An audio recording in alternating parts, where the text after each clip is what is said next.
В Республиканском медиацентре прошла пресс-конференция, посвященная второму международному конгрессу проекта «Музыка для всех». Гости конгресса рассказали журналистам о проделанной работе, а также об изменениях проекта, в рамках которого ведущие музыканты, музыковеды из зарубежных стран России проведут мастер-классы.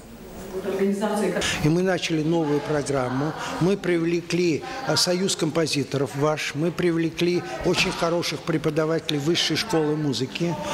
Мы привлекли, пока, во всяком случае, первый класс закончили, хорошие очень учителя музыки, но которых мы учим, потому что мы расширили традиционные виды деятельности.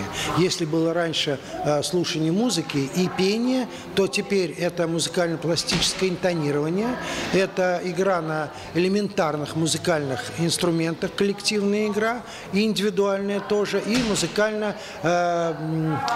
музыкально-театральное действо.